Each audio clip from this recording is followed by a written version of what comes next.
Yahoo Sports had the Detroit Pistons drafting Brandon Miller and Derek Lively II in their recent mock draft.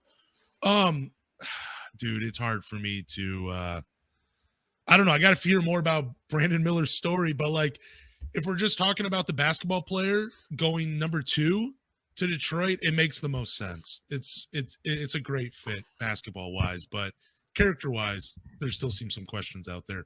But what about you? You drafting Brandon Miller at 2?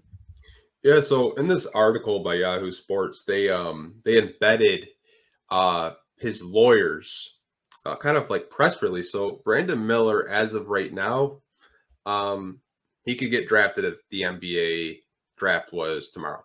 Okay. Like, there's no link to anything that happened off the court with his teammate Darius Miles.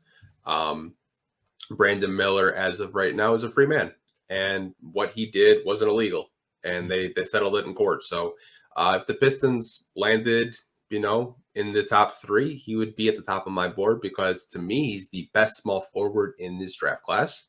He shoots the 3 ball at a very high rate at a 40% clip. He's got a nice handle. I told you he reminds me of a younger Danny Granger. I see a little bit of the Paul George comp with the handle, but he's just such a nice prospect. Like some Pistons fans are saying I would take him too. And like I said, that's a conversation that I see a lot of Pistons fans having. They would take him too over Scoot. And I think the way he's been playing lately, he's kind of putting that narrative as like Scoot could be at 3 just because of how good Brandon Miller has been playing lately. Yeah, I was all in on Scoot at number 2, even with Ivy and Cade Cunningham, but he does Scoot does remind me of like, that Baron Davis type, like a big body guard. He has some explosion. Like he had a play where it reminded me of Derrick Rose. And I look at guys that he's being compared to, Derrick Rose, Westbrook, who are some of the other names out there that he's been being compared to? Ja Morant, I think. Yeah, just like all those bouncy point guards. 2 of those guys have won MVPs. That play style, though, has not carried teams to NBA championships. That's kind of what I'm looking at. He's a very exciting player. I don't think he's the transcendent generational prospect that, I don't know, some people have thrown out there before.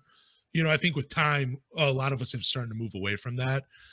And I think this year, this draft it's not just about best available player. I think it does come down to fit. And I think Brandon Miller does fit. I mean, it gives you as great potential, and he also fits this team. So I think he would be the pick at number 2.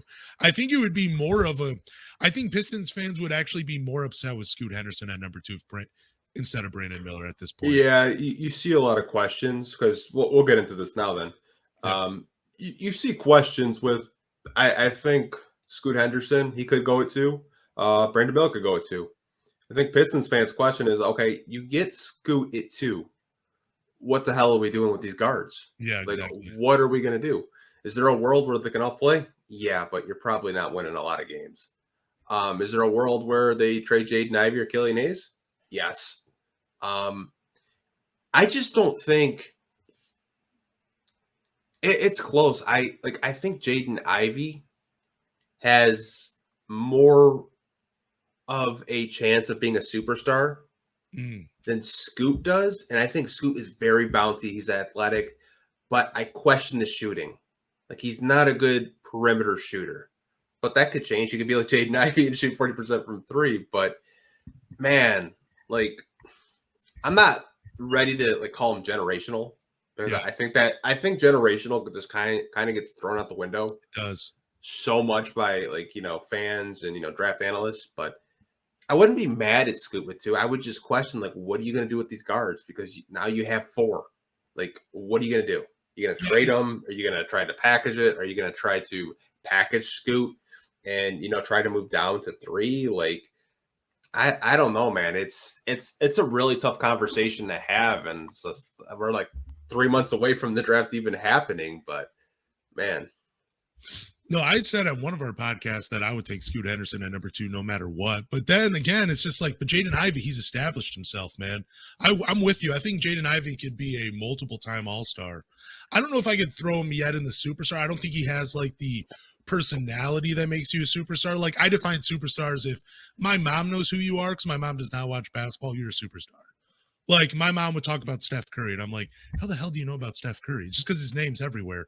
I Yeah. don't see that with Jaden Ivey, where his name is just everywhere. If my mom knows who Jaden Ivey is, yes, he is a superstar. But I don't see him. I see him being a very good player, and I still see him being a star of the NBA, and being a multiple time All Star. But I'm also going to pass on Scoot at number 2 because I think the Pistons are established in their backcourt. Even though we haven't seen, a whole season of Cade Cunningham yet, we already know who he is. We already know how good he's going to be. We've seen the 23, 7, and 7. Like, we know he can put those numbers up. And Jaden Ivey, I mean, he, like I said earlier, shooting 40% is a huge deal, especially now that he's finding his jump shot and it's developed so quickly. Mm-hmm. I think they're established. I think you can pass on Scoot Henderson and you don't regret it. I'll take Brandon Miller at 2 as long as, it's again, we already talked about it. I'm glad you cleared it up a little bit for me with the lawyer talk, so I won't get into that. But yeah, I would take Brandon Miller at 2 because I think he's very talented and I think he just fits this team. And that guy and his size and his skill set playing the 3 spot with Cade and Ivy, dude, you're gonna go much further than going 3 guards. Yeah, I just think I wouldn't be surprised if Scoot is at 3 because I think Brandon Miller is knocking on the door at being the second best prospect in this draft. But are you saying that? Do you think are you just saying Scoot Henderson goes to 3 if the Pistons draft at 2, or are you saying he could go at 3 no matter who's drafting at 2? I think it's dependent on who's in the top 5. But it wouldn't surprise me. Like, let's say a team like Orlando is at 2. I don't think they draft Scoot because they already have guards. They have Jalen Suggs. They have Markelle Fultz. They probably go Brandon Miller because they need wings too. Like, it's all situational. But I think just the way he's been playing, I think, what is Alabama, like number 1 right now in the country? Like, it's crazy. They have the number, or like a top 5 team in college basketball, and you're leading them. I think March Madness will really tell you like what scouts and what teams think of him.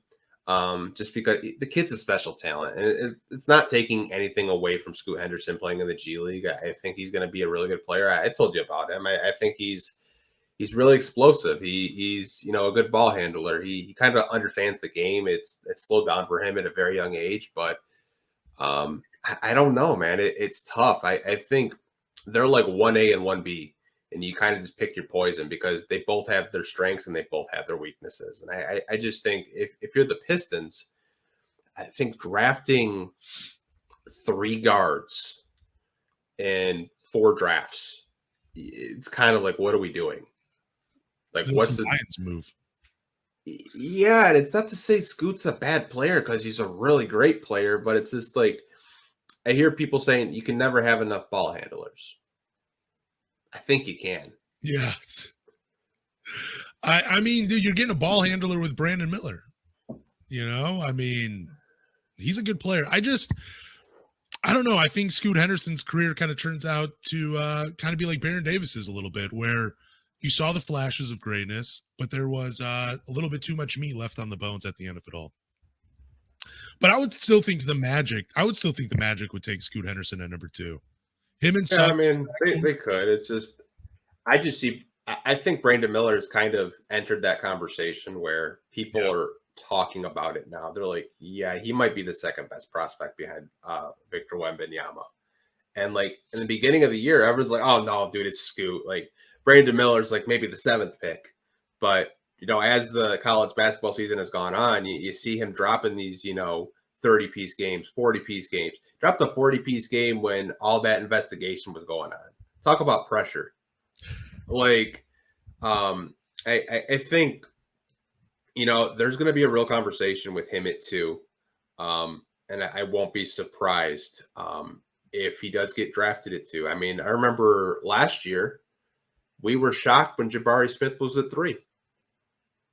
Well, yeah, because we thought he was all going to go number 1. Everyone thought he was the best prospect. Like there was conversations of like, Chet Holmgren, Paulo Banchero, and then Jabari Smith is at 3 for the Rockets, and then everyone's stunned. I wasn't. I thought that guy would drop even further, to be honest. Reminded me too. I won't even get into that. Yeah, I'm with you though, man. I just think a team will be enamored with Scoot Henderson's athleticism. Oh yeah. Where I just think it has to be the right team to draft Brandon Miller at 2. Because it's still a guards league.